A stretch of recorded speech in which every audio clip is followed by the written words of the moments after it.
Hi, ನನ್ನೆಲ್ಲ ಮಧುಮಣಿ YouTube ಚಾನಲ್ನ ವೀಕ್ಷಕರಿಗೆ ಪ್ರೀತಿಯಿಂದ ಸ್ವಾಗತ ಮಾಡ್ತಾ ನಾನಿವತ್ತು ಜೋಳದ ರೊಟ್ಟಿ ಮಾಡಿ ಕ್ಯಾಪ್ಸಿಕಮ್ ಪಲ್ಯ ಮತ್ತು ಪಚ್ಚಡಿ ಮಾಡಿದ್ದೆ. ನಾವೇನು ನಾರ್ತ್ ಸೈಡಲ್ಲ, ಬಟ್ ನಾ ಹೇಳ್ದಾಗೆ ನಾವು ಶಿರಾ ಕಡೆಯವರು. ಬಟ್ ಮಧುಗೆ ತುಂಬ ಇಷ್ಟ ಜೋಳದ ರೊಟ್ಟಿ, ಹಾಗಾಗಿ ನಾನೇ ಇಲ್ಲಿ ಕೆಲವ್ರನ್ನ ಕೇಳಿಕೊಂಡು ಕಲ್ತ್ಕೊಂಡಿದ್ದೆ. ಹಾಗಾಗಿ ಮಾಡಿದ್ದೆ ಇವತ್ತು. ಸ್ವಲ್ಪ ಮನೇಲಿ ಹಲಸಿನ ಬೀಜ ಇತ್ತು, ಅದನ್ನು ಕೂಡ ಹುರಿತಾ ಇದ್ದೆ. ಚಿಕ್ಕ ಮಕ್ಕಳಲ್ಲೆಲ್ಲ ಒಲೆಯಲ್ಲಿ ಸುಟ್ಕೊಂಡು ತಿಂತಾಯಿದ್ವಿ, ಆ ಟೇಸ್ಟೇ ಬೇರೆ. ಇವಾಗ ಮನೇಲಿ ಇತ್ತು ಅಂತ ಗ್ಯಾಸಲ್ಲೇ ಹುರ್ಕೊಂಡೆ ಲೈಟಾಗಿ.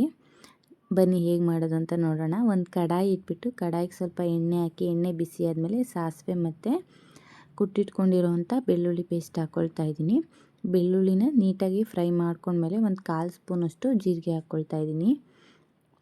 ಜೀರಿಗೆ ಮತ್ತು ಹಾಕಿರೋ ಬೆಳ್ಳುಳ್ಳಿ ಎಲ್ಲ ಫ್ರೈ ಆದಮೇಲೆ ಈರುಳ್ಳಿ ಹಾಕ್ಕೊಳ್ತಾ ಇದ್ದೀನಿ. ಒಂದು 2 ಈರುಳ್ಳಿ, ಚಿಕ್ಕ ಈರುಳ್ಳಿನ ಚಿಕ್ಕದಾಗಿ ಕಟ್ ಮಾಡಿ ಇಟ್ಕೊಂಡಿದ್ದೆ, ಅಷ್ಟನ್ನು ಹಾಕ್ಕೊಂಡು ಫ್ರೈ ಮಾಡ್ಕೊಳ್ತಾ ಇದ್ದೀನಿ. ಇದು ಫ್ರೈ ಆದಮೇಲೆ ಚಿಕ್ಕದಾಗಿ ಕಟ್ ಮಾಡಿ ಇಟ್ಕೊಂಡಿರೋಂಥ ಕ್ಯಾಪ್ಸಿಕಮ್ನ ಹಾಕ್ಕೊಳ್ತಾ ಇದ್ದೀನಿ. ಆಲ್ಮೋಸ್ಟು ಈ ಕ್ಯಾಪ್ಸಿಕಮ್ಮು ನಾವು ಯಾವುದೇ ಫುಡ್ಗೆ ಯೂಸ್ ಮಾಡಿದ್ರೂ ಟೇಸ್ಟ್ ಕೊಡುತ್ತೆ ತುಂಬ. ಈ ಚಿತ್ರಾನ್ನ ಮತ್ತು ಇದನ್ನ ಗೋಬಿಗೆ ಇದನ್ನು ಹಾಕ್ಬಿಟ್ಟು ಫ್ರೈ ಮಾಡಿದ್ರೆ ಆ ಟೇಸ್ಟೇ ಬೇರೆ. ವಿತೌಟ್ ಕ್ಯಾಪ್ಸಿಕಮ್ ಹಾಕಿ ಫ್ರೈ ಮಾಡಿಕೊಡ್ತಾರೆ ಕೆಲವು ಕಡೆ, ಅಷ್ಟು ರುಚಿ ಅನಿಸಲ್ಲ. ಬಟ್ ಕ್ಯಾಪ್ಸಿಕಮ್ ಹಾಕಿ ಅವರು ಫ್ರೈ ಮಾಡಿದರೆ ಗೋಬಿನ ತುಂಬ ರುಚಿ ಅನಿಸುತ್ತೆ, ಏನೋ ಡಿಫ್ರೆಂಟ್ ಟೇಸ್ಟ್ ಸಿಗ್ತಾ ಇರುತ್ತೆ. ಅಷ್ಟು ರುಚಿನ ಕ್ಯಾಪ್ಸಿಕಮ್ ಕೊಡುತ್ತೆ. ಬರೀ ಕ್ಯಾಪ್ಸಿಕಮ್ ಪಲ್ಯ ಮಾಡೋದ್ರಂತೂ ಇನ್ನೂ ಇಷ್ಟ ಆಗುತ್ತೆ, ಅಷ್ಟು ರುಚಿಯಾಗಿರುತ್ತೆ. ಒನ್ ಟೈಮ್ ಟ್ರೈ ಮಾಡಿದ್ದೆ, ತುಂಬ ಇಷ್ಟ ಆಯಿತು. ಹಾಗಾಗಿ ಯಾವಾಗಲೂ ಮಾಡ್ಕೊತಾ ಇರ್ತೀನಿ ಬೇಕು ಅನ್ನಿಸ್ದಾಗೆಲ್ಲ. ಈ ಜೋಳದ ರೊಟ್ಟಿಗಂತೂ ಕಾಂಬಿನೇಷನ್ ಇನ್ನೂ ಚೆನ್ನಾಗಿರುತ್ತೆ. ಹಾಗಾಗಿ ನೀಟಾಗಿ ಫ್ರೈ ಮಾಡ್ಕೊಳ್ತಿದ್ದೆ ಎಣ್ಣೆಲೇ.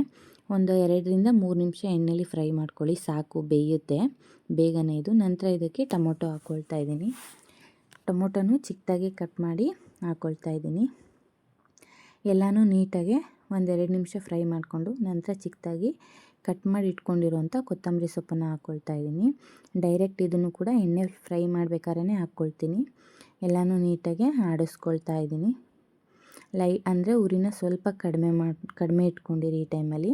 ಒಂದು 1/4 ಸ್ಪೂನಷ್ಟು ಖಾರದ ಪುಡಿ ಹಾಕ್ಕೊಳ್ತಾ ಇದ್ದೀನಿ. ಖಾರ ನಿಮಗೆ ಎಷ್ಟು ಬೇಕೋ ಅಷ್ಟು ನೋಡಿ ಹಾಕ್ಕೊಳ್ಳಿ. ನಂತರ 1 ಸ್ಪೂನಷ್ಟು ಸಾಂಬಾರು ಪುಡಿ ಹಾಕ್ಕೊಂಡು, ಇದಕ್ಕೆ ಮೇಯ್ನ್ ಬೇಕಾಗಿರೋದು ಶೇಂಗಾ ಪುಡಿ. ಹುರಿದಿರೋಂಥ ಶೇಂಗಾನ ಪುಡಿ ಮಾಡಿ ಇಟ್ಕೊಂಡಿದ್ದೆ, ಅದನ್ನು ಒಂದು 2.5 ಸ್ಪೂನ್ ಹಾಕ್ಕೊಂಡು ರುಚಿಗೆ ತಕ್ಕಷ್ಟು ಉಪ್ಪು ಹಾಕ್ಕೊಳ್ತಾ ಇದ್ದೀನಿ.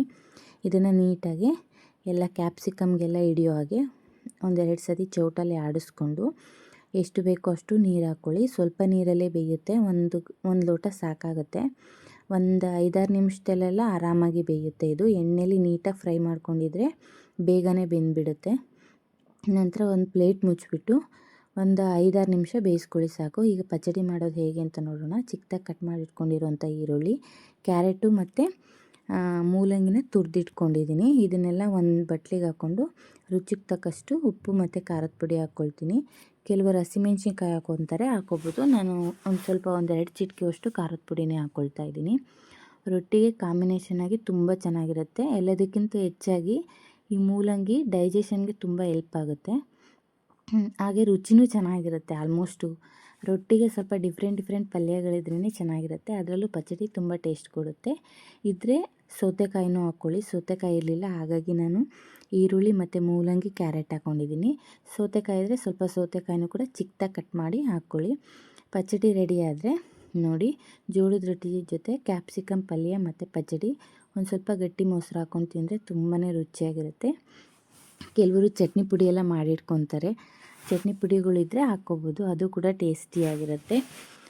ಈ ವಿಡಿಯೋ ನಿಮಗೆಲ್ಲ ಇಷ್ಟ ಆದರೆ ನನ್ನ ಚಾನಲ್ನ ಸಬ್ಸ್ಕ್ರೈಬ್ ಮಾಡಿ, ಹಾಗೆ ಅಲ್ಲೇ ಇರೋಂಥ ಬೆಲ್ ಬಟನ್ನ ಒತ್ತಿ. ಥ್ಯಾಂಕ್ ಯು ಎಲ್ರಿಗೂ ಕೂಡ.